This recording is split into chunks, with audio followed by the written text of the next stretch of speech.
이제 마지막으로 문해력으로 공부 잘하는 법에 대해서 5개의 슬라이드를 한번 보여드리고 오늘 마무리하도록 하겠습니다.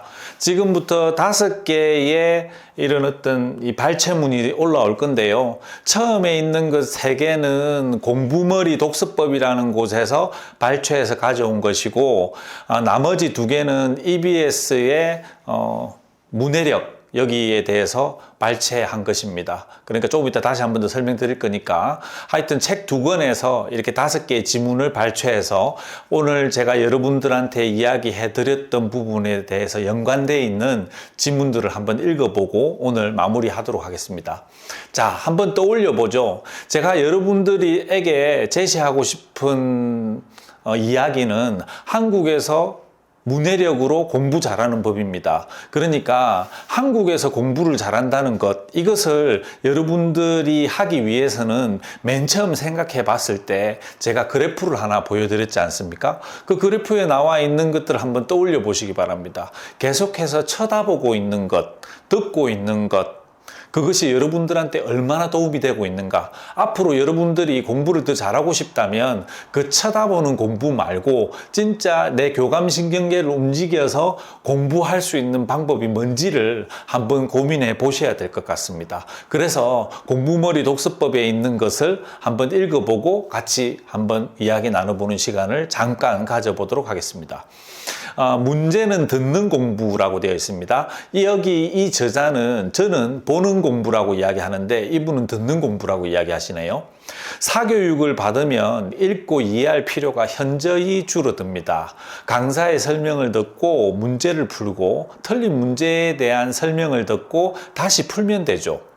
읽고 이해하는 공부가 아니라 듣고 이해하는 공부를 하는 겁니다. 그런데 듣고 이해하는 방식에는 2가지 근본적인 결함이 있습니다. 일단 시간이 너무 많이 듭니다. 그런 정교한 논리적 체계를 갖추고 있기 때문에 읽고 이해하는 공부는 필요한 지식을 향해 직선주로를 달리는 것과 같습니다.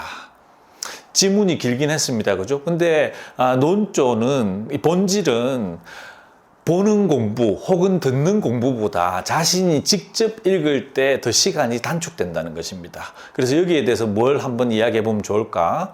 저자는 학생이 중고등학교에 진학할 때 갑자기 성적이 떨어지는 경향이 있고 그 시기에 결정된 성적은 계속 유지될 확률이 높다고 설명합니다. 그 원인의 하나로 듣는 공부를 들고 있습니다. 여러분은 듣는 공부가 무엇이고 어떤 영향을 미치고 있다고 생각하십니까? 이렇게 되어 있습니다. 그러니까 이 듣는 공부는 이 저자가 이야기한 것이고 제가 아까 제시해 드렸던 것은 보는 공부, 쳐다보는 공부, 그죠?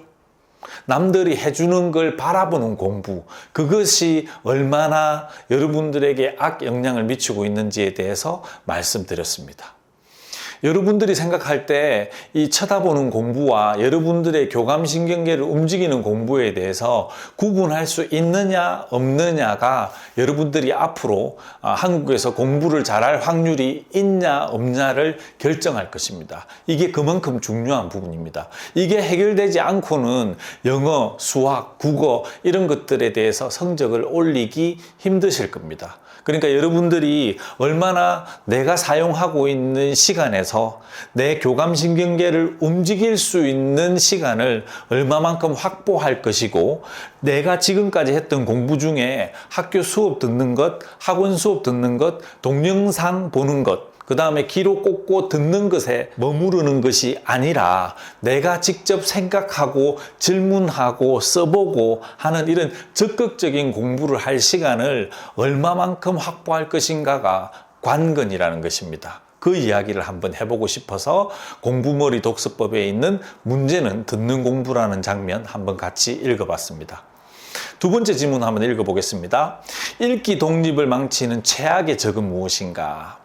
상담을 해보면 아이들이 그러는 이유는 대부분 비슷합니다. 지금껏 부모님이 시키는 대로 다 해주지 않았냐는 당위성, 그런데도 성적이 떨어졌다는 낙담과 분노, 그리고 스마트폰과 컴퓨터 게임만큼은 절대 빼앗길 수 없다는 절박함입니다. 그리고 이 세 가지 이유 중에 가장 큰 것은 세 번째입니다.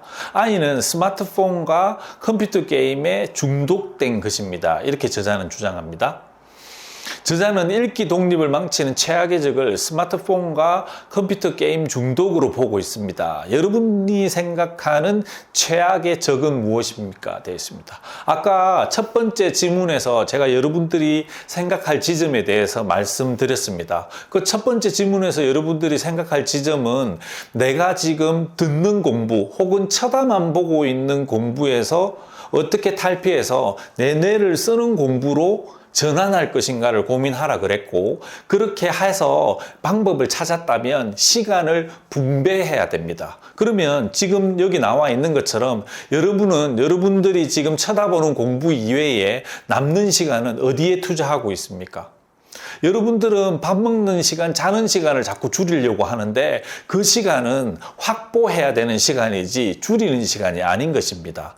여러분들이 줄여야 되는 시간은 방금 쳐다보는 시간을 첫 번째로 잡아야 될 것이고, 두 번째는 여기 나와 있는 최악의 적입니다. 그러면 여러분들은 개개인들이 다 다를 수 있습니다. 어떤 친구들은 게임하느라고 교감신경을 쓰는 시간이 적을 수 있고요. 어떤 친구는 만화책을 본다고, 어떤 친구는 뭐 친구랑 잡담한다고, 아니면 어떤 친구는 스포츠를 즐긴다고 못하는 경우가 있습니다. 그렇다면 여러분들은 각각 한번 생각을 해보십시오. 그럼에도 불구하고 첫 번째 최악의 적은 사실은 첫 번째 원인이 아닙니다. 다시 한번 강조하지만 여러분들이 생각해야 되는 가장 큰 적은 쳐다보는 강의입니다. 남들이 다 만들어서 죽으로 만들어준 강의. 여기서부터 탈피해야 되고, 여러분들은 구분해야 됩니다. 나한테 지금 죽으로 떠먹여주고 있는 강의가 무엇인지, 그리고 내가 지금 생각해서 이 거칠게 가져온 요 지식들을 어떻게 밀어 넣을 건지 고민하면서 하는 공부의 비율을 비교해 봐야 됩니다. 적어도 제가 봤을 때는 받아들이는 시간이 4시간, 6시간이었으면 내가 공부하는 시간이 적어도 3시간 혹은 그에 맞춰서 6시간 정도를 확보해야 여러분 것이 됩니다. 지식이.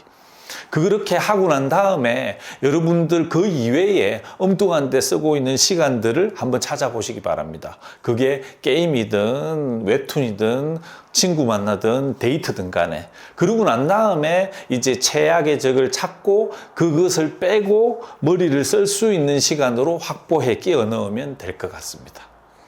됐습니까?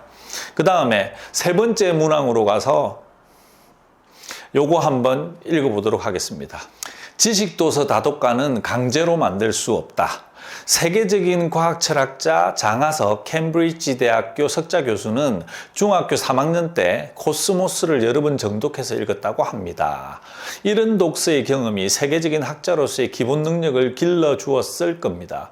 상식적으로 생각해도 너무나 당연한 결과입니다. 고등교과 수준을 훌쩍 뛰어넘는 지식도서를 완벽하게 이해하며 읽어본 아이에게 교과서는 쉬운 책에 불과할 수밖에 없다니까요. 6개월이 걸리든 1년이 걸리든 상관없습니다. 중학교를 졸업하기 전에 딱 한 권만 제대로 읽으면 됩니다. 그러면 고등학교 교과서 정도는 쉽게 이해할 수 있습니다. 이렇게 되어 있습니다. 그러니까 여기 장하석 캠브리지대 석자 교수의 예를 들면서 중고등학교 시절에 지식도서, 그러니까 이 저자가 생각하는 지식도서는 좀 우리가 생각하기에 교과서보다는 수준이 높고 페이지 수도 좀 많은 책을 지식도서라고 지칭한 것 같습니다. 그리고 제가 봤을 때 우리나라는 지금 이과와 문과를 구분하고 있지 않습니까? 그래서 이과 학생들이 좀 많이 읽고 도전하고 있는 책은 아무래도 코스모스가 아닌가 싶습니다. 아직까지 과학 도서 중에서 스터디셀러 혹은 베스트셀러로서 코스모스가 계속 상위권에 있는 걸 보면 이 칼 세이건이 지은 코스모스는 상당히 매력적인 책입니다. 물론 문과에 있는 친구가 코스모스를 읽었다면 더 좋습니다. 그리고 문과에 있는 친구들이 좀 자주 읽고 있는 책은 한때 서울대 학교 도서관에서 제일 많이 빌려갔다는 책, 또는 서울대학교에 입학하는 친구들이 제일 많이 읽고 들어왔다는 책, 제레미 다이아몬드의 총균쇠라고 하는 책이 있습니다. 그것은 생각보다 재밌습니다. 생각보다 한 700페이지 정도 되지만 아마 친구들끼리 4명, 6명 정도 3355 모여가지고 이제 4등분으로 나눠서 한 일주일에 200페이지 또는 150페이지씩 읽어내면, 코스모스도 마찬가지입니다. 그러면 4번 정도 만나면 다 읽어낼 수 있습니다. 다시 책을 한번 추천해 볼게요. 코스모스, 총균쇠, 그리고 사피엔스라고 하는 책이 있습니다. 그래서 이 책들의 특징은 600페이지 이상입니다. 근데 혼자 이 책을 읽으려고 하면 너무 지겹고 재미없습니다. 그럴 때는 함께 읽기의 즐거움을 이용해 보시면 좋습니다. 그래서 적어도 4명 정도의 이 책을 읽고 싶은 친구들을 꾸려서 요 안에 있는 챕터가 4개 혹은 6개로 나눠져 있으니까 4주 혹은 6주 과정으로 해서 일주일에 우리가 100페이지씩 또는 일주일에 150페이지씩 읽고 와서 한번 이야기 나눠보지 않으련, 그리고 우리가 한번 모일 때마다 우리가 같이 친구들하고 이야기 나누고 싶은 질문을 2개씩만 가지고 오면 이 책을 다 읽을 수 있어. 그렇게 해서 이 모임을 한번 할 때 1시간 반 정도 투자를 해보면 이 책 3권을 아무래도 석 달 또는 넉 달 안에 다 읽을 수 있을 것 같습니다. 그리고 난 다음에 한 번 다 회독을 하고 나서 개인적으로 다시 감명받았다면 한 번 더 읽어보면 어떨까 합니다. 그러면 사실 여기 인문계든 뭐 자연계든 상관없이 면접 대비까지 다 될 것 같습니다. 그래서 여기 보면 다독가는 강제로 만들 수 없다. 그래서 여러분들이 함께 읽기의 즐거움도 알면서 이제 대학 가는데 필요한 책, 그러니까 사피엔스라든지 총균쇠라든지 코스모스에 한번 도전해 보셨으면 좋겠습니다.